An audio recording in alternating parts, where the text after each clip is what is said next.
quitté Cap d'Aille pour installer son dépôt sous le centre commercial Carrefour. Et c'est par millions que se compte le nombre de voyageurs qui chaque année empruntent cette compagnie de transport en commun. Le fil conducteur, le fil rouge de la société, c'est le transport public pour le compte du gouvernement. On transporte environ 5 400 000 voyageurs par an. On effectue 1 million de kilomètres. Ça, c'est l'activité principale. Ensuite, nous réutilisons le matériel qui est normalement dévolu au service public et au transport des enfants, parce qu'il ne faut pas oublier que nous avons une grande partie de notre activité qui est le transport scolaire. On le réutilise pour les congrès, donc pour la desserte des hôtels et des centres de congrès. Au total, plus de 80 personnes travaillent au sein de la compagnie monégasque des bus, dont 53 chauffeurs. Le matin, dès 6 heures, c'est une véritable petite fourmilière qui se met en marche dans le vaste hangar de la compagnie sur plus de 2500 mètres carrés en sous-sol. Tout doit être prêt avant le premier départ du dépôt, programmé une demi-heure plus tard. Le chef d'équipe veille aux toutes dernières vérifications sur le parc de véhicules. C'est lui qui assure la sortie des bus. Je vérifie, vous allez le voir, donc le niveau d'huile de direction et donc du liquide de refroidissement. Donc ça, ce sont les toutes premières opérations matinales? C'est des opérations journalières que l'on essaye de faire. Bon, des fois, on ne peut pas trop parce que le véhicule est mal placé. Mais on essaye de le faire tous les jours pour assurer, disons, le minimum de risque de panne. C'est-à-dire que les bus ne peuvent pas sortir sans ce contrôle préalable? Oui, ils peuvent sortir parce que c'est fait tous les jours, donc c'est vraiment quelque chose, disons, de sécurisant pour nous, mais c'est tout. Hein. Ben, on va vous regarder faire. Voilà. Donc là, je regarde le niveau d'huile moteur. Il est bon.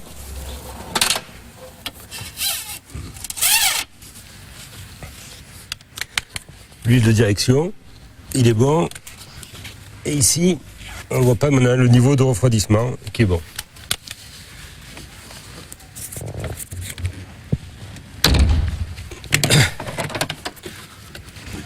Et je passe aux autres véhicules. Et ce ne sont pas les seules vérifications préalables. Ensuite, on vérifie que le bus ait bien tous les appareils, qu'il ait des rouleaux pour les agents de conduite, qu'ils aient de quoi travailler. Qu'est-ce qu'il y a d'autre? Qu'il soit surtout propre, ça c'est impératif pour nous. Et donc, et ce que l'on fait aussi tous les matins, c'est on leur fait le plein d'air pour éviter qu'ils tournent avec le moteur et qu'ils nous enfument le dépôt, quoi. Donc on gonfle les véhicules avec le compresseur d'air. Oui, parce que ça, alors c'est un petit détail technique, mais sur les bus, lorsque l'on dit qu'on gonfle un bus, ça correspond à c'est pas comme une voiture. Hein. Tout marche par pression d'air, donc c'est pour ça, bon, nous on dit on gonfle, mais en fait on le met en pression. La voiture de tout un chacun, vous n'avez pas de réservoir d'air, donc tout fonctionne plus ou moins par hydraulique. Et donc nous avons des freins qui fonctionnent par pression d'air, donc on a des cuves qui sont remplies, et en appuyant sur la pédale, elle se vide et on envoie la pression dans ce qu'on appelle nous les poumons de frein, mais qui sont les pistons. Parallèlement, il faut aussi effectuer un contrôle à l'intérieur des bus. J'équipe pour les plans et les rouleaux, pour qu'ils aient tout pour travailler, quoi. Et les cassettes. Quand vous parlez des rouleaux, c'est les rouleaux pour taper les tickets. Et les plans, c'est les plans avec les horaires des bus.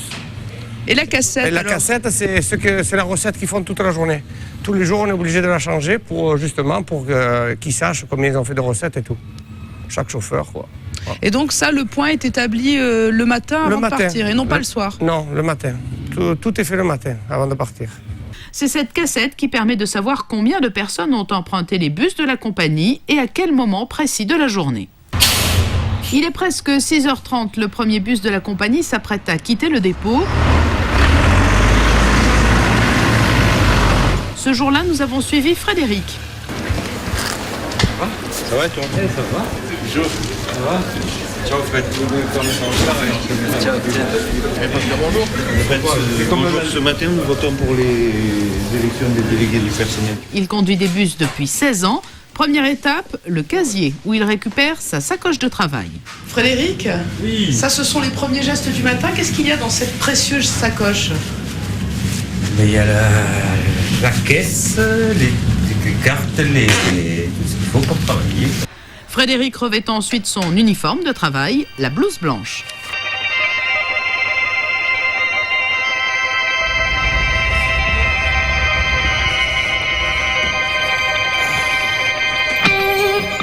Frédéric, Quel est votre rituel du matin lorsque vous arrivez à proximité de votre autobus? Faire le tour du bus pour voir s'il n'est pas accroché. Et après m'installer tout en n'étant pas troublé. Voilà. Tac. Sortir les affaires. Et auparavant, vous avez pris connaissance sur le tableau donc de votre zone de service aujourd'hui. Ça peut changer quotidiennement? Il y a plusieurs lignes et normalement quand ça change, c'est vraiment rare parce quand on est bien sur une ligne, il ne nous change pas. Mais c'est vraiment rare, ils nous préviennent avant. Mais des 3-4 jours avant. Bon, sinon, c'est pas au jour le jour, quoi. Vous, quelle est votre ligne attitrée en quelque sorte? La ligne 1 et 2, c'est-à-dire Monacoville, Saint-Roman ou Monacoville, Jardin Exotique. Et qu'est-ce qui fait que vous vous sentez bien sur cette ligne? Parce que justement, il y a du changement, il y a ou une ou l'autre. Parce que les autres lignes, c'est un peu plus monotone, quoi. Les derniers réglages effectués, il est déjà temps de partir. Finalement, vous débutez très tôt le matin, mais ensuite, c'est des horaires enchaînés. Comment se répartit aussi votre semaine? Vous enchaînez avec les week-ends? On a très rarement de week-end. On travaille 6 jours dans la semaine. Les week-ends, c'est à peu près tous les 1 mois et demi, 2 mois. Parce que sinon, on ne fait pas assez d'heures dans la semaine, comme on ne fait pas les 8 heures. Donc, on a ou le samedi ou le dimanche de repos. Ce qu'il faut regarder, c'est vraiment le gabarit. Et les porte-à-faux, parce qu'entre la roue arrière et la fin du bus, il y a 2 mètres de long et ça balaye quand on tourne. Voilà, sinon le reste, c'est comme une voiture automatique, c'est pareil, c'est une habitude à prendre. Au début, comme là on arrive, il faut faire attention au grillage pour le Grand Prix. En voiture, on ne fait pas attention. Là, on est obligé de faire attention. Excusez-moi, mais je mets les lunettes. C'est tous les petits trucs comme ça qui font que les yeux vont toujours à droite, à gauche. Sur le terrain, le matin aux heures de pointe, à partir de 8 h, un contrôleur s'installe place d'Armes pour réguler le trafic. Muni de son talkie-walkie, il mène le balai des bus. Le matin, je régule les autobus de façon à enlever tous les gens ici sur la place d'Armes, de réguler en fonction des bus des élèves et des scolaires. Monsieur, bonjour. Et voilà, donc j'essaye de faire monter le plus rapidement possible tous les élèves qui sont susceptibles d'aller au lycée. Quand on parle de régulation, c'est un travail minutieux. Vous êtes en transmission directe avec les chauffeurs de bus et la base? Oui, c'est-à-dire que voilà, grâce à ma radio, là, j'interroge tous les bus, et notamment s'il y a de la circulation, ça me permet de savoir s'ils viennent. En fonction de là, je vais détourner les bus de leur itinéraire. C'est-à-dire que ce qui m'intéresse, c'est de faire partir un bus en direction de Saint-Roman et en direction du jardin. Donc, s'il n'y a pas de souci, ils partent sur leurs horaires. S'il y a des soucis, à ce moment-là, c'est à moi à réguler de façon à ce qu'il y ait un départ régulier sur le jardin et sur Saint-Roman. Jusqu'au pont Wurtemberg, arrivé au pont Wurtemberg. Non, il passe quand même. Il passe. Pour arriver au pont Wurtemberg, tu nous appelles, mais normalement, ça devrait passer. Elle passe et elle va lentement parce que... Il va très lentement parce qu'il y a 50 cm d'eau. Voilà. Alors, le matin, en plus, nous avons des bus scolaires. Normalement, par le et on tient à ce que les enfants montent dans ces bus scolaires pour éviter que les gens se plaignent, que les bus soient surchargés, surtout le matin, jusqu'à 9 h, c'est souvent le cas. Quel est pour vous le moment le plus critique de la journée? Tout dépend. Hein. Voilà, par exemple, ce matin, là, tout semble tranquille. On a une canalisation d'eau qui casse. Donc là, il va falloir réguler les bus de la ligne 4, justement pour que le gars qui se trouve au tourisme, il comprenne si le bus met 5 ou 10 minutes de retard sur son horaire normal. Voilà. Disons qu'il n'y a pas vraiment une situation... Tous les jours, ça peut changer quoi, en fonction des événements qui se passent. Hein. Contrôle la voiture 83. Voiture 83, contrôle. Bonjour, rappelez-moi quand vous arrivez sur la Condamine, s'il vous plaît. Le contrôleur a également une arme secrète, des bus supplémentaires. Je sais que maintenant, par expérience, qu'à partir de 9 h, ça va être difficile. J'ai 3 véhicules qui sortent du dépôt, qui sont attribués le matin aux scolaires, et je vais les insérer dans le réseau, de façon à ce que les gens, justement, ne subissent pas les conséquences de la circulation. Mais quand vous parlez d'insertion dans le réseau, cela ne veut pas dire que les lignes changent, hein, parce qu'il y a les lignes ne changent pas. Ça veut dire que, par exemple, si j'ai le bus, je vous donne un exemple, qui doit partir à 8 h pour le Saint-Romain, le bus régulier. Si je ne l'ai pas parce qu'il est bloqué dans la circulation, je vais faire, grâce à ces véhicules que j'ai en plus, je vais le faire partir, ce véhicule-là, à 8 heures. Des contrôleurs, il y en a aussi dans les bus. Ils sont là pour vérifier les tickets de chacun des passagers. Je peux avoir vos tickets, s'il vous plaît? La petite, c'est la carte scolaire. Bonjour. Merci. Bonjour. Merci. Je vous remercie. Bonjour, je peux avoir vos cartes? Bonjour. On contrôle les tickets, les cartes scolaires. On essaye de voir si tout le monde a payé. Ça se passe assez bien, parce qu'en principe, il n'y a pas trop de fraude.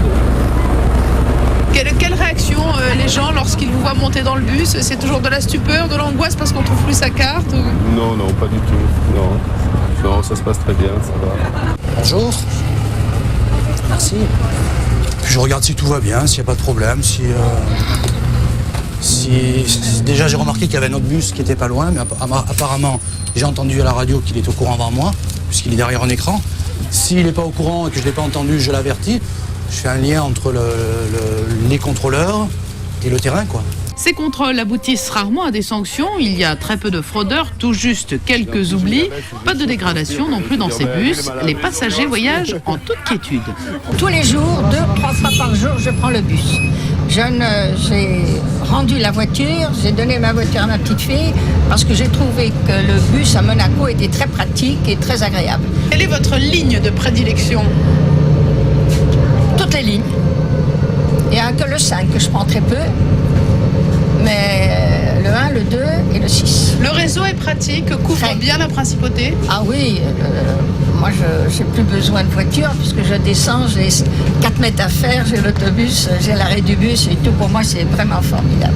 Vous, madame, depuis que je suis blessée. Ah, qu'est-ce qui vous est arrivé? Non, on m'a opéré, c'est pas grave. Mais sinon, voilà, depuis que je suis blessée, je le prends régulièrement tous les matins. Et alors, qu'est-ce que vous en pensez, justement, vous qui pouvez comparer? Ça va, la seule chose, c'est quand il y a un peu trop de gosses dedans, on a du mal à avoir une place et surtout, ils nous laissent la place quand on est blessé, mais sinon ça va.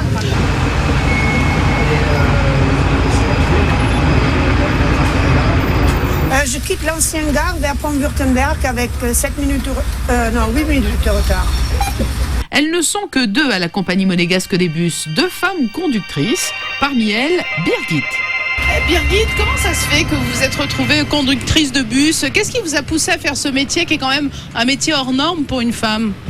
En principe, je voulais travailler dans le tourisme parce que je suis trilingue et je me suis dit avec le permis et 3 langues, je devrais toujours trouver du travail, même j'étais pas toute jeune quand j'ai commencé.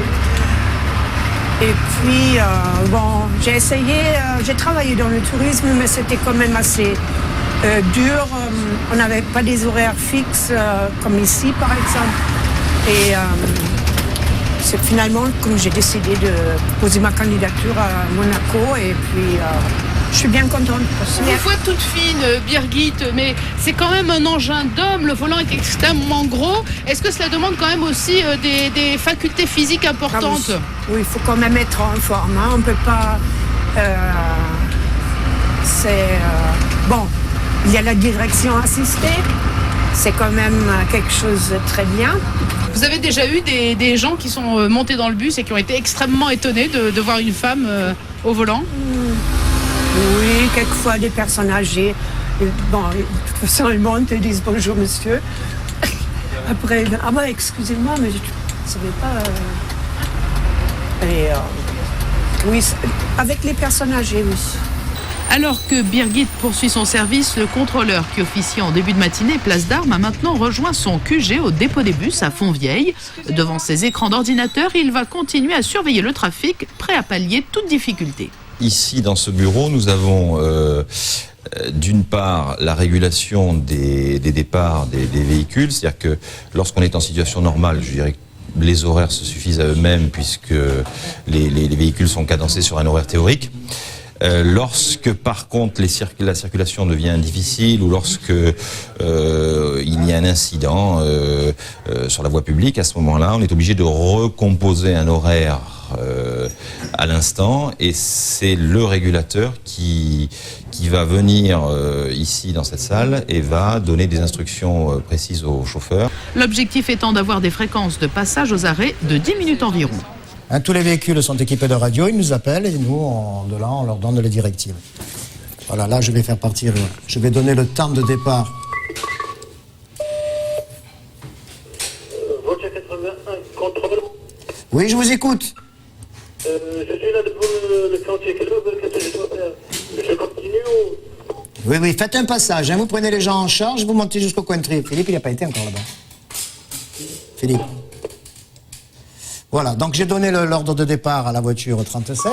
Alors grâce à mon appareil, je vois le numéro du bus et le numéro de service de l'agent. Oui, 36, je te reçois. Je monte sur mon acobile. Alors tu te mets en direction de Jardin Exotique, je te donne un top départ.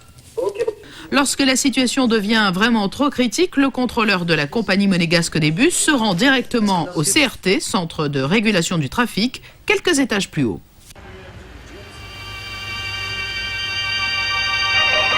Dans l'immense dépôt de la compagnie, il y a là une aire de parking, des cuves de carburant, une aire de lavage, un espace de peinture, 2 fosses et un pont élévateur. Tout le nécessaire pour assurer l'entretien des 33 véhicules. Les mécaniciens s'activent tout au long de la journée, mais peuvent à tout moment quitter leur bleu de travail. Les mécaniciens, les agents de dépôt sont totalement polyvalents. Bon, certains ont leur spécialité, mais malgré tout, depuis des années, et c'est quelque chose qui marche pas mal, ils font de la conduite, ils font du lavage, ils font de la mécanique, ils font des graissages, ils font un petit peu de tout, et ça permet à la société donc de tourner. Ils ont des services, une semaine ils font un numéro, la semaine suivante ils font un autre numéro, donc c'est quelque chose de varié et ça c'est bien pour l'agrément du travail et c'est bien aussi pour la polyvalence. Le jour où on a besoin de quelqu'un, on sait qu'il se débrouillera un petit peu dans toutes les disciplines. Vas-y, lâche. C'est-à-dire que bon, on a des maintenances qui sont périodiques, comme simplement les graissages, qu'on fait environ une fois tous les mois. Et puis il y a des maintenances qui sont un peu plus sophistiquées, c'est-à-dire quand il faut faire des vidanges, des circuits hydrauliques, ou autres. Donc, et tout l'entretien de climatisation aussi que l'on fait. Donc là, on est dans la période où on commence à remettre les climatisations en route pour assurer donc, le service cet été. Voilà pour les grosses réparations. Il faut aussi effectuer des réparations sur des pièces plus petites, mais tout aussi importantes.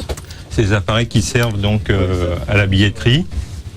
Et alors, ils sont constamment en révision. Il y a toujours un peu de poussière qui reste à l'intérieur à cause du passage des cartes. Donc il faut les dépoussiérer, les vérifier, faire quelques réglages. Donc on a des petits mouvements mécaniques à l'intérieur, des galets pour entraîner les cartes.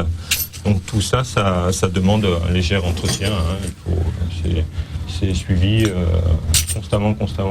Alors c'est pas grand-chose, mais si on les laisse quelques semaines, il y a tout qui déraille. Hein. Depuis quelques années, la compagnie monégasque des bus a entièrement équipé ses véhicules pour qu'ils fonctionnent au diester, un carburant moins polluant. Ça, c'est une volonté des pouvoirs publics que nous relayons bien évidemment.